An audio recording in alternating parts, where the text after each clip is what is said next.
ప్రయత్నం చేస్తా ఉన్నారు. కేసీఆర్ గారి హయాంలో మున్సిపాలిటీలకు మంచిగా నిధులు ఇచ్చిండు. మున్సిపాలిటీలు శుభ్రంగా కేసీఆర్ తయారు చేసిండు. హైవేకేలి ఊళ్ళే మొత్తం డివైడర్ పెట్టి లైట్లు వేయించింది బీఆర్ఎస్ పార్టీ కాదా? ఎవరు చేసిండ్రు ఈ లైట్లు? ఎవరు చేసిండ్రు ఈ బటర్ఫ్లై లైట్స్? ఆలోచన చెయ్యండి. చిన్న చిన్న ఊర్లలో కూడా బటర్ఫ్లై లైట్లు, సీసీ రోడ్లు, బస్తీ దవాఖానాలు, డ్రైనేజ్ వ్యవస్థను బీఆర్ఎస్ పార్టీ ఎంతో మంచిగా చేసింది. मेरा भाई याद कर रहे, दरगाह पास आपके पास आए तो आप 40 खंबे डाल के लाइट भी दलाए दरगाह के पास बोल के मेरा भाई याद कर रहा. और कोई भी एक एकड़ जमीन नहीं दिए कब्रिस्तान को. यहाँ पर कब्रिस्तान को 5 एकड़ जमीन दिए. हिंदूల శ్మశాన వాటికకు 5 ఎకరాలు, ముస్లింల శ్మశాన వాటికకు 5 ఎకరాలు, క్రిస్టియన్ల శ్మశాన వాటికకు నేషనల్ హైవే మీద 5 ఎకరాల భూమి ఇచ్చినాం. అది 50 కోట్ల ఆస్తి. 50 కోట్ల ఆస్తిని ఇటు హిందువులకు, ముస్లింలకు, క్రైస్తవులకు ఆనాడు మా ప్రభాకర్ అన్న చెప్తే ల్యాండ్ ఇచ్చినాం, కాంపౌండ్ వాల్ పెట్టినాం, బోర్ మోటార్ పెట్టినాం, కరెంటు తెచ్చినాం, సౌలత్ చేసి మరి వైకుంఠ ధామానికి, కబ్రస్థాన్ కు, గ్రేవ్ యార్డ్ కు జాగలిచ్చింది బీఆర్ఎస్ పార్టీ అని చెప్పి నేను మీకు గుర్తు చేస్తా ఉన్నా. వీళ్ళు చేసింది ఏమి కూడా లేదు. ఇవాళ చెత్త కూడా సరిగా ఎత్తలేరు. కాంగ్రెస్ గవర్నమెంట్ వచ్చినాక చెత్త కూడా ఎత్తుతలేరు. ఈ రేవంత్ రెడ్డి ఈయననే ముఖ్యమంత్రి, ఈయననే మున్సిపల్ మంత్రి. చెత్త ఎత్తడం చేతగాని ఈ ముఖ్యమంత్రి చెత్త మాటలు మాట్లాడుతుండు తప్ప చేసుడు చేత కాదు. చెత్త మాటలు, కంపు మాటలు, నోటి మురికి మాటలు తప్ప ఒక్కటి కూడా ఆయనకు చేయనొచ్చే పరిస్థితి లేదు.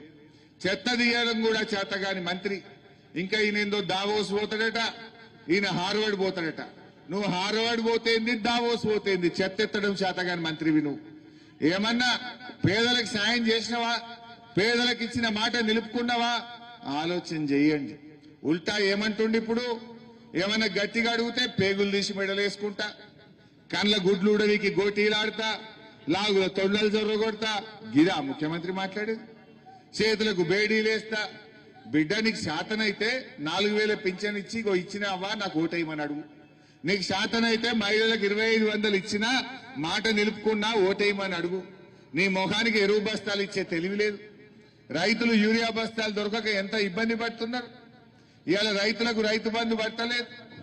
రైతుల్ని మోసం చేసినావు, మహిళల్ని మోసం చేసినావు, నిరుద్యోగ యువకుల్ని మోసం చేసినావు, మా ముస్లింలను మోసం చేసినావు, మా బీసీలను, ఎస్సీలను, ఎస్టీలను మోసం చేసినావు.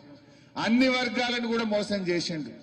ఎలక్షన్లప్పుడేమో అన్ని డిక్లరేషన్లు, ఎస్సీ డిక్లరేషన్, బీసీ డిక్లరేషన్, మహిళా డిక్లరేషన్, యూత్ డిక్లరేషన్.